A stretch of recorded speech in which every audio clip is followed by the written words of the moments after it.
जय हिंद दोस्तों, स्वागत है आप सभी का इस सीरीज़ में जिसमें हम न्यूज़पेपर को कवर करते हैं। आज हम यहाँ पर 16 फरवरी का जो एनालिसिस है वो देखने वाले हैं। हिंदू, इंडियन एक्सप्रेस दोनों ही न्यूज़पेपर को कंबाइंड तरीके से देखते हैं, जिससे कि आपको दर बदर भटकना ना पड़े। तो चलिए शुरू करते हैं। इस वीडियो को आपके सामने प्रेजेंट कर रहा हूँ मैं, मयूर मोगरे। आप मुझे फेसबुक, इंस्टाग्राम पर फॉलो कर सकते हो। PDF वीडियो अपडेट्स के लिए आप मुझे टेलीग्राम पर फॉलो कर सकते हो। लिंक सभी की डिस्क्रिप्शन में दी हुई है। सबसे पहले तो हर दिन की तरह आज भी हम एक क्वेश्चन देखेंगे, MCQ देखेंगे, और इसका जो जवाब है वो आपको कहाँ देना है? कमेंट सेक्शन में देना है। वीडियो को आपको यहीं पॉज करना है, कमेंट सेक्शन में इसका जवाब देना है। तो आपके लिए क्वेश्चन है कि आपको यहाँ पर जो जिदर उल हदीद है, ये एक्सरसाइज के बारे में कुछ स्टेटमेंट दिए गए हैं और इसके बारे में आपको सही स्टेटमेंट कौन सा है ये पहचानना है।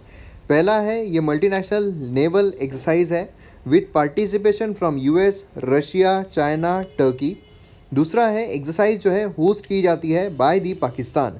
तो सही जवाब कौन सा है ये आप कमेंट सेक्शन में ज़रूर दीजिए। इसके साथ साथ आप इसके बारे में अगर एक्सप्लेनेशन भी लिख पाओ, क्योंकि इसके बारे में ऑलरेडी डिस्कस किया हुआ है, कवर किया हुआ है, इसीलिए अगर एक्सप्लेनेशन भी आप लिख पाओ तो सोने पे सुहागा होगा। तो इसीलिए आप सभी वीडियो को पॉज करके इसके बारे में इन्फॉर्मेशन लिखिए, फिर उसके बाद वीडियो को रिज्यूम कीजिए। वीडियो शुरू करने से पहले MM एकेडमी ऐप को अगर आपने डाउनलोड नहीं किया है तो जल्द से जल्द कीजिए। यहाँ पर मेरे द्वारा बहुत सारे कोर्सेस लाए जा रहे हैं, जैसे कि मॉडर्न हिस्ट्री का कोर्स कम्प्लीटली अवेलेबल है, ज्योग्राफी कोर्स कम्प्लीटली अवेलेबल है, एंशिएंट हिस्ट्री कम्प्लीटली अवेलेबल है, पॉलिटी कम्प्लीटली अवेलेबल है, एथिक्स कम्प्लीटली अवेलेबल है। बहुत सारे कोर्सेज, मतलब आपको GS 1, 2, 3, 4 सभी कोर्सेज जो है वो आप एंजॉय कर सकते हो। हाईएस्ट क्वालिटी कंटेंट आपको देखने को मिलेगी लोवेस्ट प्राइजेस में, और ऑल इन वन सब्सक्रिप्शन है, क्योंकि बहुत सारे एस्पिरेंट्स को ये डाउट होता है कि इतने कम सब्सक्रिप्शन में क्या एक ही सब्जेक्ट मिलने वाला है। जी नहीं, ऑल इन वन सब्सक्रिप्शन है। एक बार अगर आप लोगे तो जितने भी सब्जेक्ट्स हैं, कोर्सेस हैं जो आए हुए हैं, जो आने वाले हैं, सभी आप देख सकते हो। तो इसलिए जल्द से जल्द डाउनलोड कीजिए MM एकेडमी ऐप और वीडियोज़ को एन्जॉय कीजिए। आइए यहाँ पर एक्सप्लेन सेक्शन पर नज़र डालते हैं। यहाँ पर पेट्रोल जो है उसके दाम क्यों बढ़ रहे हैं, ये यहाँ पर बात की जा रही है। तो इसके बारे में हम एक्सप्लेन जो है वो देखेंगे, किस तरीके से यहाँ पर हम इसको एक्सप्लेन कर सकते हैं। एग्जांपल्स के थ्रू मैं आपको एक्सप्लेन करूँगा, उसी के साथ जो रीजंस है वो भी हम यहाँ पर देखने की कोशिश करेंगे। देन यहाँ पर अगर हम बात करते हैं तो एक made in India messaging app जो है उसके बारे में बात की जा रही है, जो हमारे एग्जाम पर्सपेक्टिव से इम्पॉर्टेंट नहीं है। देन यहाँ पर मड्रिन डक जो है उसके बारे में बात की जा रही है। तो ये हमारे एग्जाम पर्सपेक्टिव से इम्पॉर्टेंट हो जाता है, क्योंकि कई बार जो सवाल है वो पूछे जा सकते हैं और काफ़ी खूबसूरत है, मतलब फ़ोटो देखकर ही आपको मज़ा आ जाएगा। तो ये भी हम देखेंगे। देन उसके बाद यहाँ पर एडिटोरियल पेज और आइडियाज़ पेज जब हम देखते हैं तो यहाँ पर चिपकू टू चमोली ये वाला एडिटोरियल जो है, ये वाला एडिटोरियल हम डिस्कस करेंगे डिटेल में। हम ये वाला एडिटोरियल देखते हैं तो टूल किट जस्टिस, ये अगेन वही जो थंगबर्ग है उसके बारे में बात हो रही है, तो कोई इम्पोर्टेंट नहीं है। देन यहाँ पर रिटर्न ऑफ CA, वही CA जो उसके बारे में चुटपुट चल रहा है। यहाँ पर बियर बिफोर ब्रेड, तो ये भी हमारे एग्जाम पर्सपेक्टिव से कोई मज़ेदार नहीं है। हाँ, जिसको इसमें इंटरेस्ट है वो देख सकते हैं, ठीक है। देन उसके बाद यहाँ पर इसके बारे में अगर हम बात करते हैं टैक्स रिजीम चेंज, तो यहाँ पर ये वाला जो एडिटोरियल है ये भी हम शॉर्ट में डिस्कस करेंगे, क्योंकि काफ़ी सारी चीज़ें हमने ऑलरेडी देखी हुई है, तो शॉर्ट में इसके बारे में डिस्कशन करेंगे। देन उसके बाद यहाँ पर अगर हम देखते हैं तो women's place in the protest, ये बिल्कुल भी एग्जाम पर्सपेक्टिव से इम्पॉर्टेंट नहीं है। ये अगर हम देखते हैं तो यहाँ पर जो पॉलिटिशियन उन्होंने लिखा हुआ है तो इम्पॉर्टेंट नहीं है। अगर हम यहाँ पर new digital question and answer के बारे में बात करते हैं तो तीन ही मुद्दे यहाँ पर उठाए गए हैं पूरे एडिटोरियल में। एक तो है लेबर का एक्सप्लॉयटेशन, मतलब ये जो बड़े बड़े कंपनीज़ है, अमेज़ॉन बोलिए, जोमेटो, ये सब जो बड़ी बड़ी कंपनीज़ है, ये बेसिकली जो अपने लेबर्स होते हैं उनको एक्सप्लॉयट करती है ना। मतलब ये अगर आप उबेर ड्राइवर देखो, ओला ड्राइवर देखो, इनको वो एज ए एम्प्लॉयड समझते नहीं है, इसलिए उनको जो सोशल सिक्योरिटी मिलनी चाहिए वो सारी चीज़ें नहीं मिलती है। तो काफ़ी एक्सप्लॉयटेशन जो उसका वो होता हुआ हमें देखने को मिलता है। देन टैक्सेशन, उसमें यहाँ पर डिजिटल टैक्स, ये सारे इसमें काफ़ी ज़्यादा जो मतलब समझ लो कि वहाँ पर चोरी जो है वो की जाती है। देन प्राइवेसी एंड पॉलिटिक्स, हमारा जो प्राइवेसी है उसका हनन किया जाता है, क्योंकि हमारा डेटा है वो लिया जाता है, हमें उसी पर बेस्ड ऐड दिखाई जाती है, जिससे कि हमारा पॉलिटिकल दिमाग जो है वो अफेक्ट हो जाए, इलेक्शंस के दौरान हम किसी और को ही वोट दे दें। तो ये चीज़ें यहाँ पर डिस्कस की गई है, जो हमने ऑलरेडी कवर किया हुआ है, तो कुछ नया नहीं है। तो ये सारी चीज़ें हमें यहाँ पर देखने को मिलती है। देन द हिंदू अगर हम देखते हैं तो द हिंदू में ये वाला एक एडिटोरियल है जो एग्जाम पर्सपेक्टिव से इंपॉर्टेंट है, डिटेल में हम इसको डिस्कस करेंगे। और यहाँ पर अगर हम देखते हैं तो श्रीलंका का डिसीजन रहा है उसके बारे में बोला जा रहा है, जो हमने ऑलरेडी कवर किया हुआ है। यहाँ पर form law and taxation of the farmers, आप कल का ही न्यूज़पेपर एनालिसिस देख लो, उसमें मैंने फार्मर्स के बारे में डिटेल एक्सप्लेन किया हुआ है। प्लस सोल्यूशन ओरिएंटेड एडिटोरियल जो है वो हमने देखा हुआ है, तो इसलिए ये देखने की ज़रूरत नहीं है। यहाँ पर अगेन वो टूल किट जो है उसकी बात हो रही है। यहाँ पर डेथ ट्रैप जो है, लेबर रिफॉर्म्स वो हो रहा है। यहाँ पर बिडेन की जो पॉलिसी है उसके बारे में यहाँ पर बात की जा रही है। तो शॉर्ट में इस पर भी हम डिस्कशन करेंगे, लेकिन बेसिकली इस तरीके के एडिटोरियल्स आज हमें देखने को मिलते हैं। तो आइए एक एक करके देखते हैं। सबसे पहले तो पेट्रोल एंड डीजल के दाम जो है वो बढ़ क्यों रहे हैं, ये हमारे जीएस पेपर 3 के लिए इंपॉर्टेंट हो जाता है। कुछ कॉन्सेप्ट्स है जो आपको यहाँ पर पता रहना चाहिए। कॉन्सेप्ट्स मतलब demand and supply and prices में क्या रिलेशन होता है। अब देखिए, सलमान खान है, सलमान खान की मूवी अगर बहुत ज़्यादा चल रही है तो मतलब सलमान खान जो है काफ़ी ज़्यादा डिमांड में आ जाएगा। अगर सलमान खान डिमांड में आ जाएगा, अब सलमान खान की जो क्वांटिटी है, जो सप्लाई है, वो बढ़ सकता है क्या? नहीं, सलमान खान एक ही है। अब उसकी अगर डिमांड बहुत ज़्यादा बढ़ जाती है तो ऐसे सिनारियो में क्या होगा, वो अपनी फ़ीस हाइक कर देगा, मतलब उसके जो प्राइजेस है वो बढ़ जाएंगे, है ना। अपनी फ़ीस जो है वो सीधे 105 करोड़ पर फिल्म जो है वो कर देगा। इसका मतलब हमें क्या पता चलता है, हमें ये पता चल रहा है कि जो डिमांड हमारी हाई जाती है, मतलब उसकी जो प्राइजेस है वो भी हाई चली जाती है। अगर डिमांड आईफोन की बहुत ज़्यादा है, उसके प्राइजेस जो है वो भी हाई चली जाएगी, करेक्ट। अब नेक्स्ट सिनारियो देखते हैं हम ऑयल का। अब देखिए क्या है, यहाँ पर गाड़ियाँ हैं। अब गाड़ियाँ जो है, गाड़ियों में ये हमारी गाड़ी है, ये हमारी कार है, ये हम हैं, और यहाँ पावरी हो रही है, ठीक है। तो यहाँ पर जब पावरी हो रही है तो वैसे सिनारियो में क्या होगा, जब पावरी करना है तो वहाँ पर ज़्यादा जो डीजल है वो भी लगेगा। अब जब डीजल लगेगा उसके लिए जो ऑयल्स है वो भी यहाँ पर डालना पड़ेगा। तो ऑयल्स जो है उसकी डिमांड यहाँ पर क्या होगी, बहुत ज़्यादा बढ़ जाएगी, है ना। तो मतलब पावरी के पीछे जो ऑयल है उससे जो डिमांड है वो बहुत ज़्यादा बढ़ जाएगी। तो मतलब क्या हो रहा है, यहाँ पर पावरी में ऑयल की जो डिमांड है वो बढ़ रही है। डिमांड जब हाई हो रही है तो क्या होगा, इसके प्राइजेस में क्या होगा, प्राइजेस जो है वो भी यहाँ पर हाई हो जाएंगे। मतलब क्रूड ऑयल के प्राइजेस यहाँ पर हाई हो जाएंगे। प्राइजेस हाई हो जाएंगे तो हमें जो डीजल है, पेट्रोल है, वो महंगा नज़र आएगा।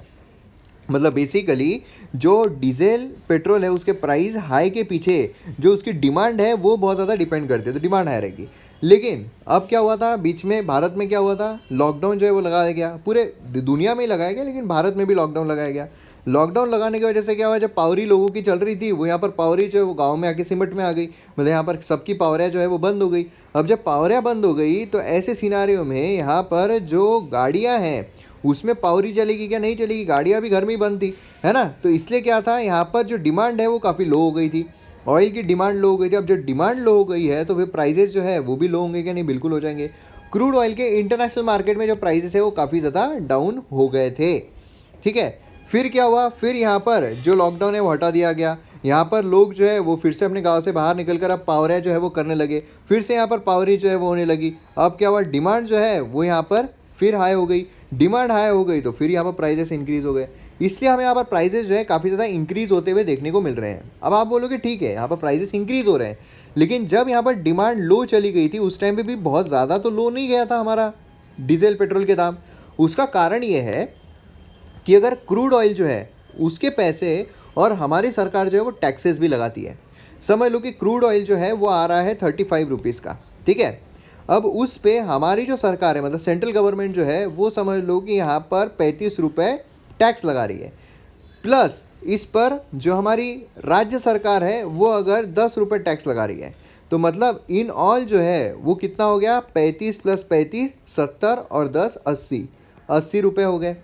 अब जब इसकी डिमांड लो चली जाएगी, डिमांड लो जाने की वजह से यहाँ पर क्या हो रहा है, यहाँ पर 35 रुपये है, बराबर है। अब ये कितने का हो जाएगा, ये फ़र्ज़ कीजिए कि 15 रुपये का हो जाएगा, ठीक है। ओनली 15 रुपीज़, मतलब यहाँ पर 20 रुपये जो है वो कम हो गए। अब यहाँ पर क्या होगा कि +35 + 10, मतलब यहाँ पर एक्चुअल में कितने होने चाहिए थे, एक्चुअल में यहाँ पर होना चाहिए था 20, इसमें से कितने हो जाएंगे, कम हो जाएंगे, मतलब कितने हो जाएंगे, 60 रुपये हो जाएंगे, है ना। मतलब 35 + 15 कितने होते हैं, 50 + 10 मतलब कितने हो जाएंगे, 60। लेकिन होता क्या है कि जब इस तरीके से प्राइजेस कम हो जाते हैं हमें रिफ्लेक्ट नहीं होते हैं, हमें ये होने के बाद भी 80 रुपये जो है वो नज़र आते हैं। क्यों, क्योंकि यहाँ पर टैक्सेस जो है गवर्नमेंट बढ़ा देती है, इनके पास मौका मिलता है कि हम टैक्सेस बढ़ा देंगे। तो यहाँ पर क्या है, ये तो 15 ही रुपये है, लेकिन यहाँ पर अब क्या हुआ है, जो केंद्र सरकार है उन्होंने यहाँ पर 10 रुपये बढ़ा दिए, प्लस राज्य सरकारों ने यहाँ पर 10 रुपये बढ़ा दिए, मतलब टोटल जो है वो तो हुआ है 80 रुपये का ही, ठीक है। अब क्या हुआ है, अब डिमांड फिर से इंक्रीज़ हो गई, फिर से यहाँ पर 35 रुपीज़ जो है वो हो गया, प्लस यहाँ पर 45 प्लस यहाँ पर 20, तो यहाँ पर क्या हो गया, एकदम बूस्ट जो है प्राइजेस का वो हमें देखने को मिला है।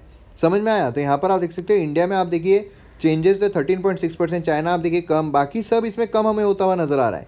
इंडिया में काफ़ी ज़्यादा बढ़ गया है, भैया टैक्सेस लगा दिया है ना, मतलब सेंट्रल गवर्नमेंट जो है वो हाइक किया है सेंट्रल एक्साइज ड्यूटी पेट्रोल पर ₹2.32.98 पर लीटर, ठीक है, लास्ट ईयर फ्रॉम 19.98 पर लीटर। और ये जो इंक्रीज़ है डीजल पर वो भी काफ़ी ज़्यादा कर दिया गया है, इसलिए तो डीजल की भी प्राइसेस हमें बहुत ज़्यादा देखने को मिल रहे हैं।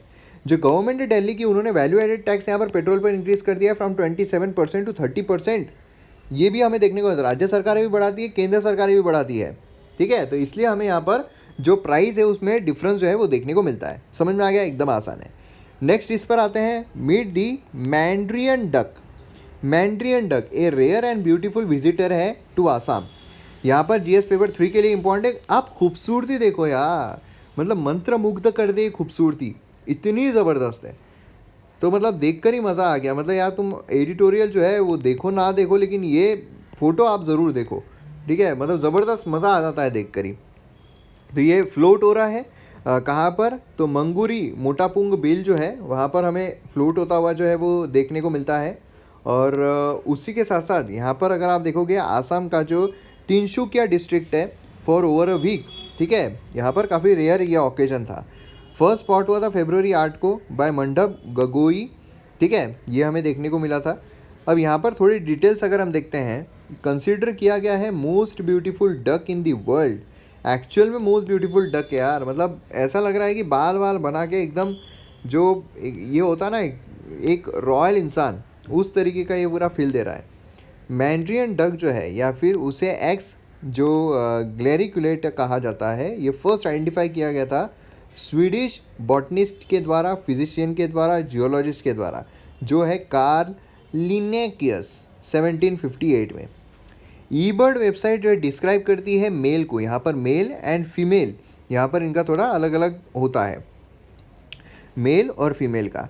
मेल अगर हम देखते हैं तो very ornate with big orange sail fins on the back, streak orangey cheeks and यहाँ पर जो स्मॉल रेड बिल्स हैं वो देखने को मिलता है वाइट स्ट्रिप।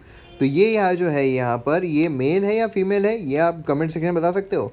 फीमेल जो है narrow white spectacles on the shaggy grey head, bold pale dapple spot along the flanks और pale bill tip. Migratory duck breed जो है ये Russia, Korea, Japan, north eastern parts of China ये यहाँ पर मिलते हैं। ये स्टैब्लिश्ड करता है population in the western Europe and America too. क्या होता है, आपको कई बार ऐसे सवाल आ जाते हैं कि ये जो है ये बर्ड कहाँ पाया जाता है, या फिर ये बर्ड जो है इसका स्टेटस क्या है। ऐसे आपको सवाल जो है कई बार एग्जाम में पूछे जाते हैं, इसलिए इसके बारे में आपको पता रहना चाहिए। अब जो मंगूरी बिल है जहाँ पर ये देखा गया है वो क्या है, Maguri Motapung wetland important bird area है, डिक्लेयर किया गया है by the Bombay natural history society, located है close to Dibru Saikhowa national park, upper Assam में। मई 2020 में बिल जो है एडवर्सली अफेक्ट हुआ था by the blow out and fire oil India limited owned gas well में। इसकी वजह से क्या हुआ, ऑयल स्पिल जो है, नंबर ऑफ फिशेस यहाँ पर उनकी डेथ हो गई थी, स्नेक्स की डेथ हो गई थी, एंडेंजर्ड गैंगनेटिक डॉल्फिन जो है उनकी यहाँ पर हो गई थी। तो ये काफ़ी बुरी समस्या जो है उससे यहाँ पर गुजरा था। नेचुरल कैलेमिटीज़ जो होती है उससे तो यहाँ पर नुकसान होता ही है, लेकिन जो ह्यूमन इंड्यूस्ड कैलेमिटीज़ होती है उससे बहुत गहरा नुकसान होता है। ठीक है, तो ये काफ़ी इंपॉर्टेंट चीज़ हो जाती है। नेक्स्ट यहाँ पर हम आते हैं, यहाँ पर वैक्सीन के बारे में बात की जा रही है। देखिए अगर हम देखते हैं पर्टिकुलरली तो वैक्सीन जो है, ठीक है, वो decision making, effective decision making काफ़ी क्रूशियल होता है। मतलब अभी अगर आप देखोगे जो वैक्सीन निकली है तो इसके कितने डोज लेने चाहिए, है ना, उनके एडवांटेजेस क्या है, उनके डिसएडवांटेजेस क्या है, सेफ्टी इफ़िकेसी किस तरीके की है, मतलब अगर हम वैक्सीन लेते हैं तो उसके ड्रॉबैक्स क्या हो रहे हैं, अगर हम वैक्सीन लेते हैं तो कितने प्रतिशत हमें वो कोरोना से बचा सकती है। ये सारे सवाल बहुत सारे लोगों के मन में जो है वो चलते रहते हैं। ओनली वे एड्रेस करने का इन क्वेश्चंस को है कि यहाँ पर डेटा जो है वो हम कंसिडर करें, देन उसके बाद यहाँ पर कॉल ले कि किस तरीके से यहाँ पर चीज़ें जो है वो होगी। हम यहाँ पर अंधाधुंध अगर चलते रहेंगे, नहीं नहीं भाई साहब यहाँ पर तो बहुत ज़बरदस्त हो रहा है, बहुत ही खतरनाक तरीके से हो रहा है, वैक्सीन जो खतरनाक है, ऐसा यहाँ पर नहीं चलेगा। अब देखिए यहाँ पर अगर हम देखते हैं डाउनवर्ड ट्रेंड जो है कोरोना वायरस इन्फेक्शन में, ये कंटिन्यू हो रहा है to inspire the confidence that the pandemic is on the wane. मतलब यहाँ पर क्या हो रहा है, पेंडेमिक के जो केसेस है काफ़ी ज़्यादा कम होते जा रहे हैं। इससे हमें पता चल रहा है कि हाँ ये पेंडेमिक जो है वो ख़त्म होने की कगार पर है। मगर जैसे ही ये पता चला और केसेस जो है वो फिर से बढ़ रहे हैं। आप केरला देख लीजिए, आप महाराष्ट्र देख लीजिए, बहुत सारे केसेस जो है कंटिन्यूसली बढ़ रहे हैं। अब ये अगर डिक्लाइन जो है, डिक्लाइन अगर शुरू रहता है, ठीक है, तो यहाँ पर अच्छी चीज़ तो होगी, लेकिन अगर यहाँ पर बढ़ जाता है तो और प्रॉब्लम्स क्रिएट होंगे। अब जब हम बात करते हैं वैक्सीन्स की, तो देखिए वैक्सीन जो है उसकी इफ़िकेसी रहना बहुत ज़रूरी है। और कितनी इफ़िकेसी हमने कई बार डिस्कस किया हुआ है हमारे एडिटोरियल में कि लोगों को पहुँचाना बहुत ज़रूरी है। अगर आप यहाँ पर लोगों तक पहुँचाओगे नहीं, अगर साइंटिफिक लॉजिकल रीजंस अगर आप नहीं दोगे, अगर फाइंडिंग्स आप नहीं दोगे, तो लोग जो है उसको तो फिर डर ही समझते रहेंगे, है ना। So for around 8.2 million dosage जो है वैक्सीन के वो एडमिनिस्टर किए गए हैं टू हेल्थ केयर वर्कर्स और फ्रंट लाइन वर्कर्स। हमने देखा हुआ है कि यहाँ पर कल ही हमने देखा था जो स्कीवेज वर्कर्स होते हैं उनको भी यहाँ पर देना चाहिए था। इंडिया ने मैनेज किया है कि वैक्सीन जो है वो डोनेट भी करे नेबरिंग कंट्रीज़ को। फॉर नाउ सप्लाई जो है ये फार एक्सीड डिमांड, ठीक है। गवर्नमेंट जो है वो कंसिडर कर रही है soon administer vaccine two dose above 50 and younger with कोमॉर्बिलिटीज़।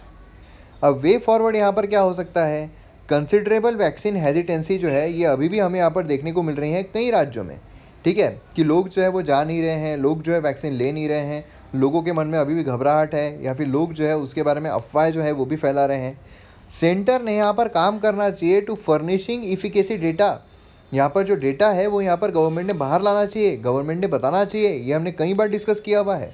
India जो है काफ़ी बेटर पोजीशन में है बाकी कंट्रीज़ के मुकाबले, कि यहाँ पर क्या हो रहा है कि हम जो चीज़ें हैं वो सही तरीके से कर भी पा रहे हैं, है ना। हावेवर यहाँ पर पेंडेमिक जो है वो अगर डिसअपियर भी होता है, लेकिन फिर भी यहाँ पर क्या होगा, जो खतरा है वो तो मंडराता रहेगा। अब according to serology survey around 21% of the population has been exposed to virus. Also there is far no reliable information on the kind of corona virus variant जो यहाँ पर पॉपुलेशन में फैला हुआ है। इंडिया जो है वो यहाँ पर अगर कुछ बुरा होता है, अगर कुछ अनप्लान्ड होता है, तो बहुत बुरा असर जो है वो इंडिया पे पड़ सकता है। इसीलिए यहाँ पर वैक्सीन जो है वो यहाँ पर लोगों तक पहुँचना बहुत ज़रूरी है। अगर लोगों तक वैक्सीन नहीं पहुँचेगी तो फिर से स्ट्रेन जो है ये अलग स्ट्रेन बनकर भी उभर सकता है, अलग स्ट्रेन बनकर भी बाहर आ सकता है। और अभी अगर आप देखोगे तो ऑलरेडी बहुत ज़्यादा जो चीज़ें हैं वो बढ़ रही है, बहुत ज़्यादा वायरस के केसेस हैं वो बढ़ रहे हैं, ठीक है। तो ये चीज़ हमें यहाँ पर देखने को मिलती है जो आप मेन्स पर्सपेक्टिव से यहाँ पर लिख सकते हो। देन यहाँ पर चिपकू टू चमोली हमें देखने को मिलता है। देखिए इन शॉर्ट अगर मैं आपको बताऊँ, इसमें बेसिकली बोला क्या जा रहा है कि यहाँ पर नीति आयोग जो है वो एक स्टडी यहाँ पर लेने वाली है जिसका फाइन रीचिंग इकोनॉमिक इम्पैक्ट जो है, जो भी जजमेंट यहाँ पर सुप्रीम कोर्ट के द्वारा दिए जाते हैं या फिर जो कॉसी जुडिशियल एजेंसीज होती है जैसे नेशनल ग्रीन ट्रिब्यूनल उनके द्वारा दिए जाते हैं, तो उसका इम्पैक्ट क्या होता है, इकोनॉमिक इम्पैक्ट, वो यहाँ पर देखा जाएगा। और उस फाइंडिंग पर जो ट्रेनिंग इनपुट्स हैं जजेस को NGT, high court, supreme court, वो यहाँ पर दिए जाएंगे। अब फ़र्ज़ कीजिए कि यहाँ पर जो हमें चिपको मूवमेंट देखने को मिला था, ठीक है, चिपको मूवमेंट देखने को मिला। चिपको मूवमेंट क्यों देखने को मिला कि हमको ट्रीज़ को बचाना है, हमको पेड़ों को बचाना है। अब उसके चक्कर में जो डेवलपमेंट है वो यहाँ पर नहीं हुई। अब डेवलपमेंट नहीं हुई और वही उत्तराखंड में अगर हम देखते हैं तो वहाँ पर बहुत ही बुरी तरीके का फ्लैश फ्लड जो है वो हमें देखने को मिला, है ना। तो मतलब बहुत सारी चीज़ें जो है वो एक साथ निकल कर आती है कि हमें क्या करना चाहिए, हमें किस तरीके से चीज़ों को देखना चाहिए। क्या यहाँ पर जो हाई कोर्ट ऑर्डर देता है या फिर नेशनल ग्रीन ट्रिब्यूनल बोल दीजिए, ये जो ऑर्डर देते हैं कि नहीं यहाँ पर एनवायरमेंट इम्पैक्ट होगा, यहाँ पर आप ये डेवलपमेंट नहीं कर सकते हो, नहीं यहाँ पर एनवायरमेंट पर इम्पैक्ट होगा, आप ये नहीं कर सकते हो, तो उसके वजह से इकोनॉमिक लॉस जो है वो कितना होता है वो भी यहाँ पर कंसिडर करना बहुत ज़रूरी है। बस यही चीज़ हमें यहाँ पर देखने को मिलती है। तो ये बेसिकली यहाँ पर मैंने आपके लाया तो है, लेकिन ये मुझे आपको कमेंट सेक्शन में पूछना है।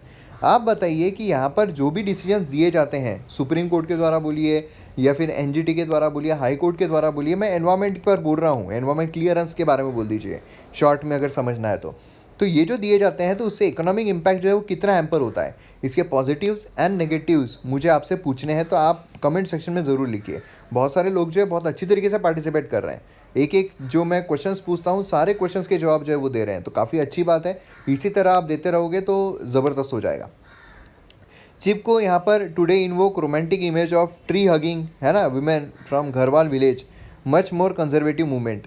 लेकिन यहाँ पर अगर आप देखोगे तो multiple identities, eco feminism, Gandhian satyagraha, वन बचाओ आंदोलन, ये लोकल पीपल यहाँ पर जो रिसोर्सेस हैं उनको प्रिजर्व करने के लिए, उसको प्रोटेक्ट करने के लिए, है ना।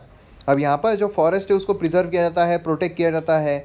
यहाँ पर आप अगर देखोगे तो ये जो फॉरेस्ट है वो प्रोटेक्ट किए जाने चाहिए, क्योंकि वो जो वाटर शेड है वो बनता है, जो सॉइल है नरिश करता है ना, सारी चीज़ों को अपनी जगहों पर रखता है। और उसी के साथ साथ यहाँ पर जो बारिश है वो भी होती है, बरसात भी होती है। तो एक तरीके से आपको यहाँ पर पॉइंट्स ऑलरेडी मिल रहे हैं कि क्यों हमें यहाँ पर फॉरेस्ट जो उसको प्रोटेक्ट करना चाहिए। लेकिन कुछ प्रॉब्लम जो है, इकोनॉमिक इम्पैक्ट जो है वो भी होता है, इकोनॉमिक हैम्परिंग भी होता है। तो ये आप मुझे कमेंट सेक्शन में ज़रूर बताइएगा इस चीज़ की बात।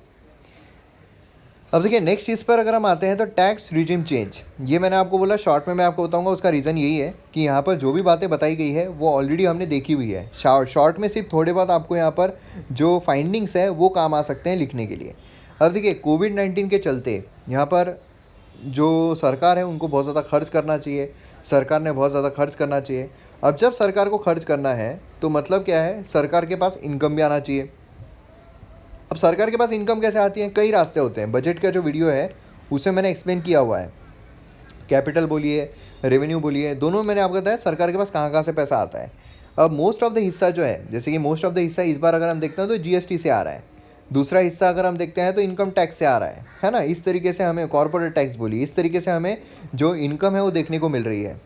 अब यहाँ पर फ़र्ज़ कीजिए कि जीएसटी जो है वो तो इंक्रीज़ नहीं किया जा सकता है, वो ऑलरेडी हाई चल रहा है। 18% बोलिए, 28% बोलिए, है ना, बहुत ज़्यादा हाई चल रहे हैं बहुत सारे प्रोडक्ट्स पर, इंक्लूडिंग एकेडमिया ऐप। उसमें भी अगर आप सब्सक्रिप्शन ले रहे हो 18% जो है उस पर लगकर इतने कम प्राइजेस आपको मिल रहे हैं।